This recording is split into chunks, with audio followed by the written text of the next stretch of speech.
రామో రామ రామో పుణ్యమెంత చేసే తల మీద నీడా పుణ్యమెంత చేసిన తల మీద నీడా చేసినమ్మ కాళ్ళకు సంఖ్యలు పాపం ఎంత చేసిన కాళ్ళకు సంఖ్యలు పాపం ఎంత చేస్తే కాళ్ళకు సంఖ్యలు గౌతుని కడుగు తీసి అడిగి వస్తలేదు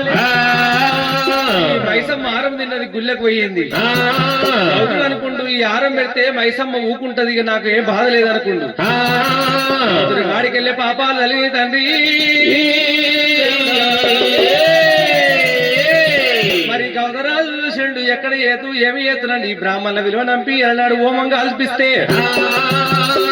బ్రాహ్మణులు చెప్పినట్ట ఓరి పాపాత్ముడా గౌతరాజా ఈ మైసమ్మ కోరినందుకు అమ్మా నా దగ్గర లేదని ఓ కోడి పుంజులు పోయకపోతే ఒక మేకపోతును ఒక గొర్రె పుంజులు పోయకపోతే 5 మంది ఆడోళ్ళ ప్రాణం చేసినావు నీకు ఇలా 7 మంది కొడుకులు ఆ కొడుకులకి వెళ్ళి ఓ కొడుకు ప్రాణం పోతే నీకు బాధ అనిపించదా నువ్వు తెలిసి పాపం చేసినావు తండ్రి ఆ పాపాలు నీకు తీరబోవన్నరే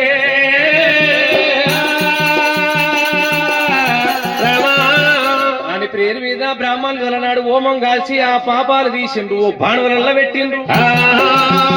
7టికి దివనార్తి పెట్టమంటే గౌతుడు 7 పాపాలకు దివన పెట్టిండు కళ్ళది కలియుగం ముట్టేది ఉన్నది ఉప్పు నూనె ఒక చోట ఉడికేది ఉంది ఊర్లు పల్లెలు కట్టేది ఉన్నది భక్తులు నరులు ఉట్టేది ఉంది నరమానవులు పుట్టినాక కలనాడు కలికి ఈ 7 పాపాలు పోవాలి ఇవి 3 నెలల సందుల పిండాలి కదా 7 బాలమ్మలై పుట్టాలి యువనార్తి ఏమని అడిగినాయి అంటే ఆరము కోరినాయి అంట పాపాలు ఆరము కోరితే అన్నాడు కనుక ఆడివాళ్ళు మరి అన్నాడు తొలసూరు గర్భవతులు 3 నెలల సందు లోపల తెల్ల తీర కట్టి నెత్తిల మల్లెలు తీరటువంటి మల్లెలోడు పోసుకొని ఆదివారం గాని బేస్తవారం గాని 3 బాటలకెళ్ళి పోతుంటే మీరు ఓవాలి వాళ్ళ తల మీద కూర్చోవాలి వాళ్ళ పిండాలు తినాలని దీవనార్తి పెట్టినాడు పిండాలు కరగదీయమన్నాడే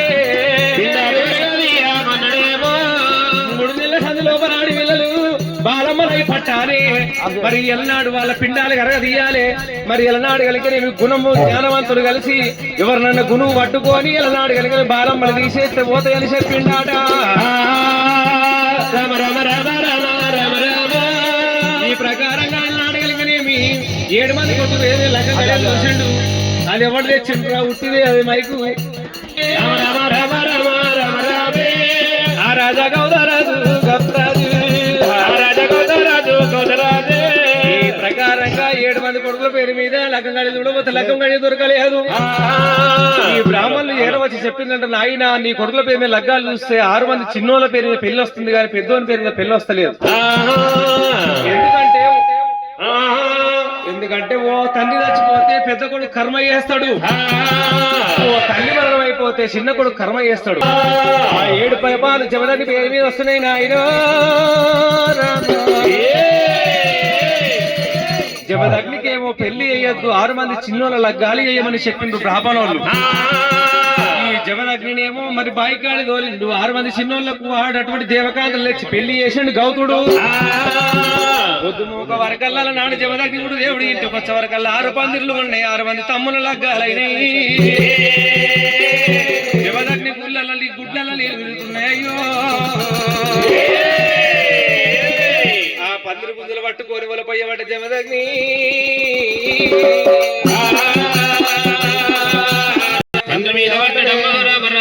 అయ్యయ్యోనే దైవమా అయ్యయ్యోనే నానా ఆ బాలముని రాజు నాయనారా గౌత గౌతరాజా మరి నేను 100 రోజులు పుట్టలేదా మీరు పరాయి వాళ్ళ కొడుకులు అయితే నన్ను తెచ్చి సాదుకున్నవా తండ్రి క్షరమృగంగునమ్మావో దేవుడు ముఖవంతు పెట్టినాడు జమదగ్ని రాళ్ళ మీద రాళ్ళు అయ్యావో దేవుడు ఇంతేసి మందిలోనా తీసుకొని ముఖం మీద పెట్టుకుని నా పొట్టు తుడిపోతట్టు మాముడి రాజే పట్టెనమ్మా బాలముని రాజు ఆలయదేవి నాడు అందరూ పాల పూజలు చేస్తే నాడు నీళ్ళ పూజలు చేసినవా అందరు నాడగలికనేమి గుగ్గిల పొగ వేస్తే నువ్వు నాడు పిడికల కుచ్చు తెచ్చా పొగేసి శంకరుడు పూజ చేసినవా తల్లి రామ రామ రామ రామ రామ జమదగ్ని జమదగ్గిని ఇట్లా జమదగ్ని వాడు పోయేది జమదగ్ని కన్నీరు శివుని కన్నని శివుడు ఏరవచ్చి ఇలా నాడు కలిగినవి జమదగ్ని కూడా దేవుడు అద్దారపడి లోపల పోవంగా తండ్రి చేసిన పాపాలు తీసుకొని మునిరాజు అద్దారపడిలోకి వస్తే ఇలా నాడు కలిగినవి కామదేవుడు సహాయంతో జమదగ్ని కొట్టేది ఉంటది అంగరంగ వైభవంగా ఎల్లమ్మ దేవి జమదగ్ని లగ్గం ఆడేది ఉంటది